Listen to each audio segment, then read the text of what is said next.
여러분, 혹시 이런 생각 해보셨나요? 돈은 왜 이렇게 빨리 사라질까?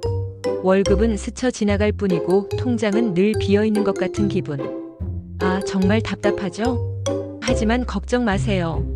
오늘 제가 여러분의 지갑을 두둑하게, 아니, 아예 재정적인 자유를 향해 쭉쭉 뻗어나갈 수 있도록 도와줄 돈 절약 스킬 대방출 시간을 가져보겠습니다. 자, 다들 준비되셨죠? 이 영상 하나로 여러분의 소비 습관은 물론 재정 상태가 완전히 뒤바뀔 수도 있으니 꼭 끝까지 시청해주세요. 시작합니다. 먼저 돈 절약의 기본 중의 기본, 재정 습관을 점검하고 개선하는 거예요. 이게 가장 중요하다고 할 수 있죠. 흔히들 월급이 들어오면 이것저것 사고 싶은 것부터 생각하고 사고 싶은 거 다 사고 나면 남는 돈으로 저축을 하려고 하잖아요. 하지만 이제부터는 이 순서를 딱 바꾸는 겁니다. 선 저축 후 지출. 월급이 들어오면 가장 먼저 그리고 가장 빠르게 저축 통장으로 돈을 옮기는 습관을 들이는 거예요. 마치 나 자신에게 미래를 위한 월급을 미리 주는 것처럼 말이죠. 이렇게 하면 당장 쓸 수 있는 돈이 줄어든다는 생각에 지출을 더 신중하게 하게 됩니다. 저축할 돈은 처음부터 없었던 것처럼 빼두고 남은 돈으로 생활하는 거죠. 신기하게도 그렇게 하고 나면 남은 돈으로도 충분히 생활할 수 있는 마법 같은 일이 벌어집니다. 매달 꾸준히 저축액이 쌓이는 걸 보면서 뿌듯함도 느낄 수 있고 나중에 큰 목돈을 만들었을 때의 성취감은 정말 말로 표현할 수 없을 거예요. 이 작은 습관 하나가 여러분의 재정 운명을 바꿀 수 있다는 걸 꼭 기억해 주세요. 그리고 예산 설정과 기록은 필수 중의 필수. 우리가 어디로 돈이 새는지 정확히 알아야만 그 누수를 막을 수 있잖아요. 막연하게 아끼자고 생각하는 것만으로는 절대로 돈이 모이지 않습니다. 한 달 동안 어디에 얼마의 돈을 썼는지 꼼꼼하게 추적하고 다음 달에는 어떤 항목에 얼마를 쓸 건지 미리 예산을 정하는 거예요. 처음에는 조금 귀찮게 느껴질 수도 있지만 뱅크샐러드, 네이버 가계부 혹은 토스 같은 다양한 가계부 앱들을 활용하면 훨씬 간편하게 지출을 기록하고 분석할 수 있습니다. 뱅크샐러드는 저도 써봤는데 카드 사용 내역이나 은행 계좌와 연동되어 지출이 자동으로 기록되니 정말 편하더라고요. 내 소비 패턴을 월별, 항목별로 한눈에 볼 수 있어서 불필요한 지출이 어디에서 발생하는지 정확히 파악하고 줄이는데 큰 도움이 됩니다. 이제 더 이상 내 돈 다 어디 갔지?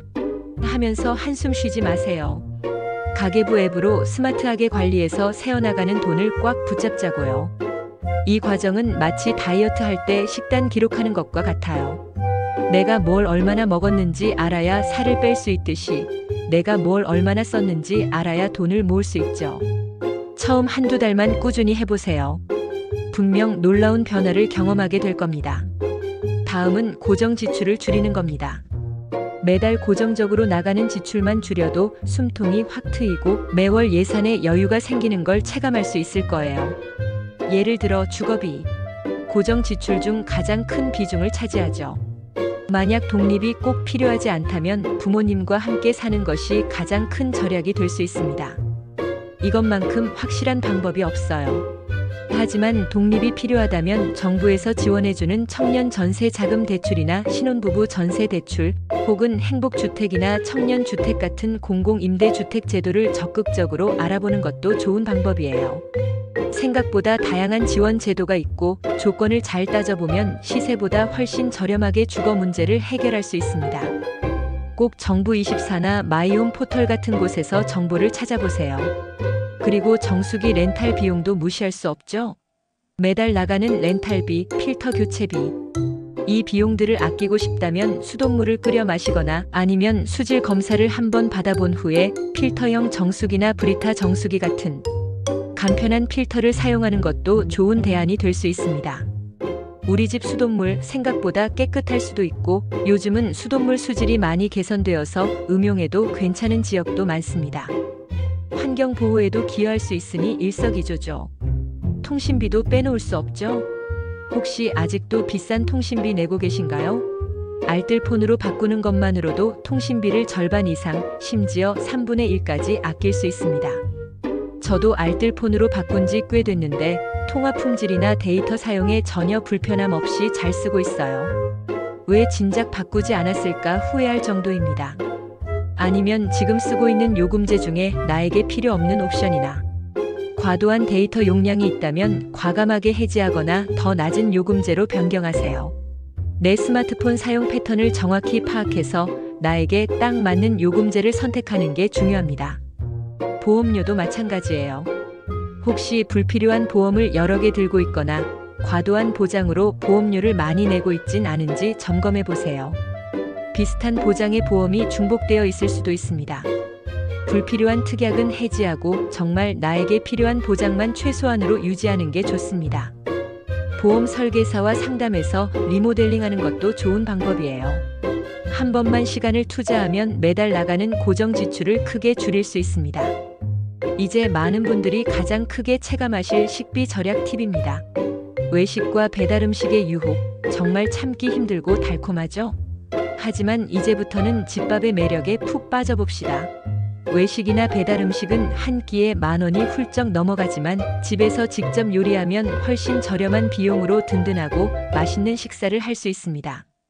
게다가 직접 요리하면 어떤 재료가 들어가는지 알 수 있고 내 입맛에 맞춰 조절할 수 있으니 훨씬 건강하고 신선한 식사를 할 수 있다는 장점도 있습니다. 요리 실력이 부족하다고 걱정하지 마세요.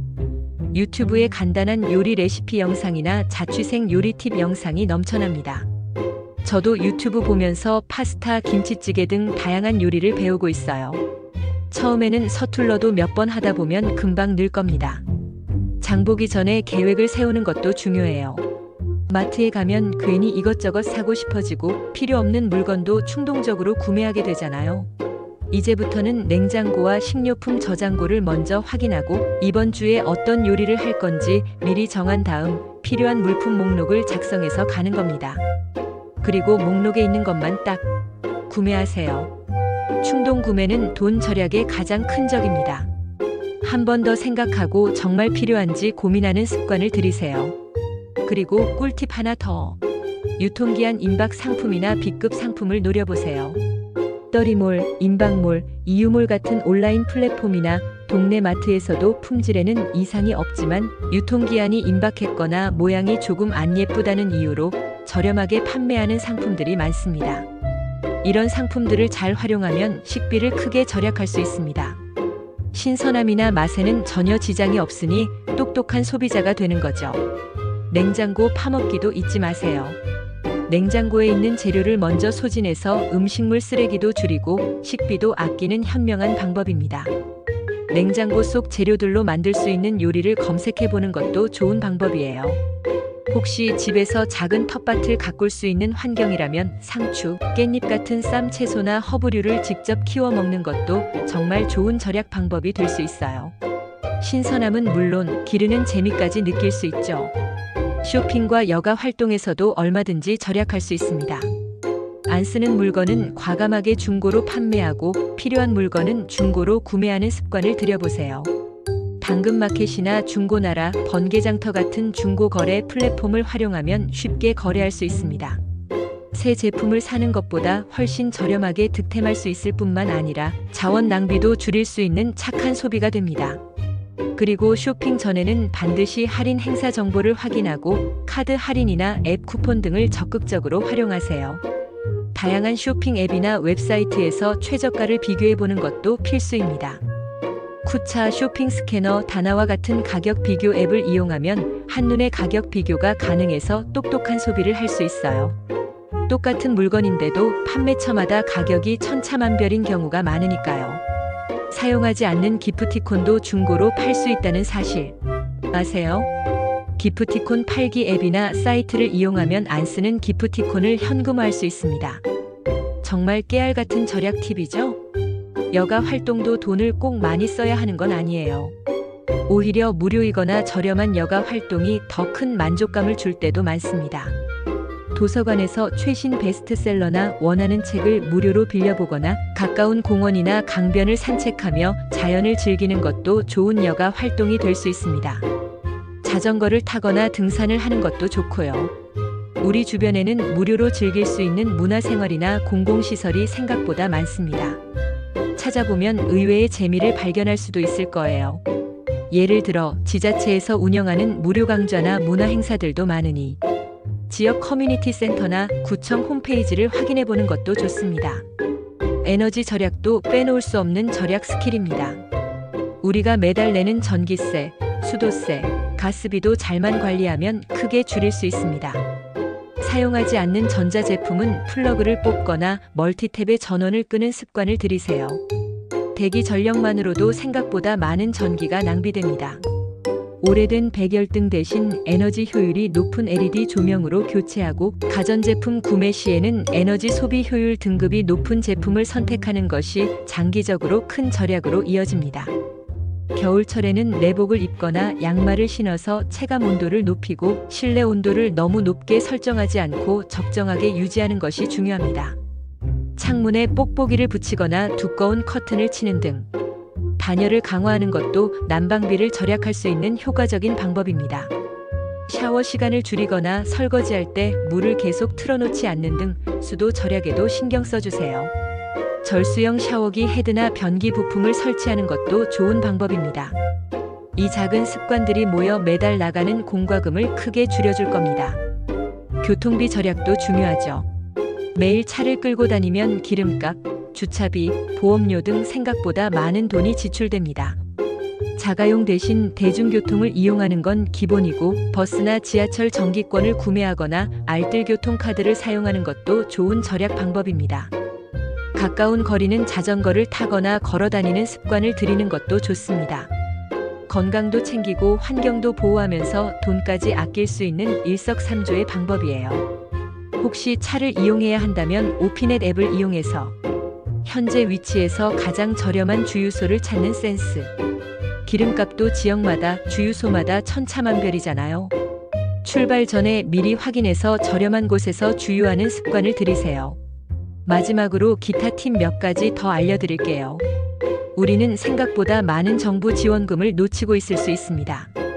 정부24 홈페이지의 보조금24 메뉴를 활용해서 나에게 맞는 정부 지원금을 꼭 확인해 보세요. 육아지원금, 청년주택지원금, 저소득층 지원금 등 생각보다 받을 수 있는 지원금이 많을 수도 있습니다. 휴대폰 앱으로도 간편하게 확인할 수 있으니 꼭 확인해 보세요. 그리고 연말정산이나 세금 환급 제도를 활용해서 돌려받을 수 있는 세금이 있다면 꼭 챙겨야겠죠? 신용카드 소득 공제, 교육비 공제 등 놓치기 쉬운 세금 혜택들을 꼼꼼히 확인해서 한 푼이라도 더 돌려받으세요. 세금은 우리의 소중한 돈이니까요. 세무사 상담이나 국세청 홈택스를 활용하면 더 정확하게 알 수 있습니다. 가장 중요한 건 낭비하는 습관을 줄이는 겁니다. 불필요한 소비를 줄이고 마약, 도박, 흡연, 과음 같은 건강에도 안 좋고 돈도 낭비하는 습관은 과감히 끊어내는 게 좋습니다. 이런 습관들은 단순히 돈을 잃는 것을 넘어 삶 자체를 피폐하게 만들 수 있으니 최대한 멀리해야 합니다. 무엇보다 돈을 모아야 하는 명확한 목표를 설정하는 것이 중요해요. 막연하게 돈 많이 모아야지라고 생각하는 것보다 5년 안에 내 집 마련할 거야. 3년 안에 해외 유학자금 모을 거야. 내년에는 유럽 배낭여행 갈 거야. 그 같은 구체적인 목표를 세우면 절약 동기가 더욱 강력해질 겁니다. 목표가 생기면 그 목표를 이루기 위해 기꺼이 불편함을 감수하게 되거든요. 그리고 만약을 대비해서 비상금은 꼭 마련해 두세요. 최소 3개월치 생활비 정도는 비상금 통장에 넣어두는 것이 좋습니다. 예상치 못한 지출이 생겼을 때 비상금이 없으면 다시 카드 빚의 늪에 빠지거나 급하게 대출을 받게 되어 불필요한 이자를 내게 될 수 있습니다. 비상금은 재정적 안정감을 가져다주는 가장 기본적인 안전장치입니다. 여러분, 절약은 무조건 아끼고 궁핍하게 사는 것이 아니라 오히려 내가 원하는 삶을 살기 위해 현재의 자원을 효율적으로 관리하는 지혜로운 습관입니다. 그리고 자신에게 맞는 절약 방법을 찾아서 꾸준히 실천하는 게 중요합니다. 오늘 제가 알려드린 팁들을 바탕으로 여러분도 스마트한 소비 습관을 익히고 재정적인 자유를 향해 한 걸음 한 걸음 더 나아가시길 바랍니다. 우리 모두 부자 되는 그날까지 파이팅! 다음 영상에서는 더 유익한 정보로 찾아뵙겠습니다. 구독과 좋아요, 알림 설정 잊지 마세요.